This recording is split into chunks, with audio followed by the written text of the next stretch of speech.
MotorWeek is made possible by Rock Auto, Tire Rack, and Die Hard. Making entry-level luxury appealing rather than just acceptable is tough. When the Acura ILX arrived for 2013, even we had a hard time not dwelling too much on its civic-minded origins. Fortunately for Acura, the ILX did appeal to buyers, more importantly, to that holy grail of demographics, elusive younger buyers. So let's see if that group might find a new ILX even more appealing.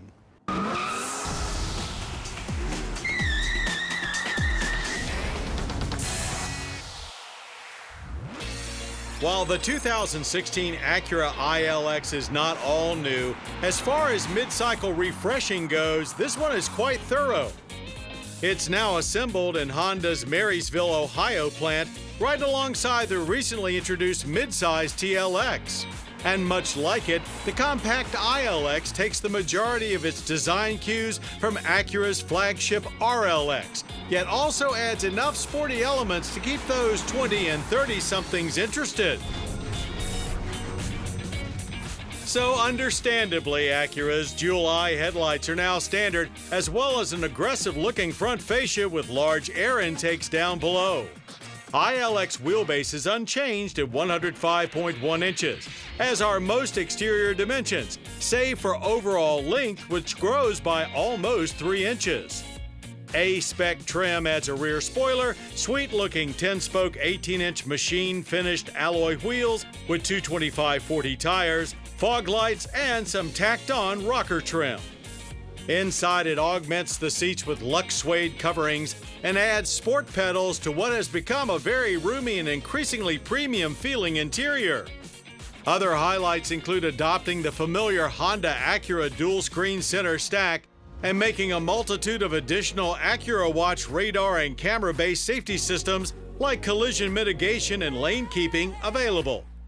Push-button ignition and a multi-view rear camera are standard. The Tech Plus package adds navigation with Acura Link, as well as a color multi-informational display in the sporty-looking gauge panel and 415-watt ELS premium audio with 10 speakers. The front seating area is indeed spacious and surprisingly luxurious in feel, very reminiscent of the TLX and RLX. The seats are quite comfortable in back as well, but head and knee room are both insufficient for full-size adults. Cargo space is unchanged at 12.3 cubic feet, and the area is well finished. A folding rear seat back is standard, but it's a single piece, not split, and the only release is located inside the trunk. It's probably the only remaining real reminder of this ride's economy car roots. Perhaps because of the shorter attention spans of all those younger buyers, engine options have been simplified, with now just a 2.4-liter i4 available. The direct injected piece outputs 201 horsepower and 180 pound-feet of torque. Gone are the base 2-liter i4 and, at least for now, the ILX Hybrid. Attached to the 2.4 is an 8-speed DCT. But unlike most dual-clutch units, there's a slush box-style torque converter to maintain the feel of a traditional automatic, particularly when accelerating from a stop. Most of our drivers had good things to say about the Trans and the overall surprisingly sporting driving experience as well, though like many 8-speeds, it can at times be in a hurry to find higher gears.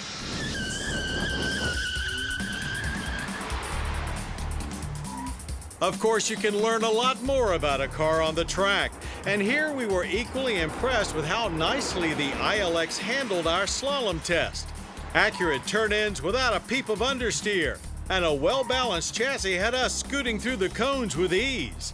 The body structure has been stiffened, and the McPherson strut front multi-link rear suspension retuned.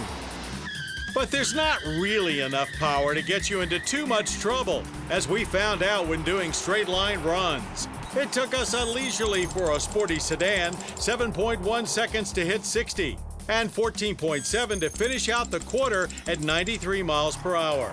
There was zero torque steer at launch and not a lot of grunt either. but the engine does rev quickly and, like most 4s, pulls strongest in the upper rev ranges. Shifts were quick and firm. Braking from 60 averaged a good 121 feet. Stability was excellent and fade minimal. Government fuel economy ratings are 25 city, 36 highway, and 29 combined. We averaged a very good 31.6 miles per gallon on premium fuel. So the energy impact score is much better than average, with 11.4 barrels of oil ingested yearly while expelling 5 tons of CO2. Pricing for the ILX starts at a very sensible $28,820, and even the top-line A spec starts at just $35,810. It's an unfortunate truism that the more successful you become, the harder it is to become more successful. But we think Acura is certainly heading in a great direction now, and injecting the 2016 Acura ILX with both more performance and more prestige will ensure that it not only stays appealing to those hip young trendsetters, but it will become a whole lot more appealing to a broader spectrum of sport luxury sedan buyers.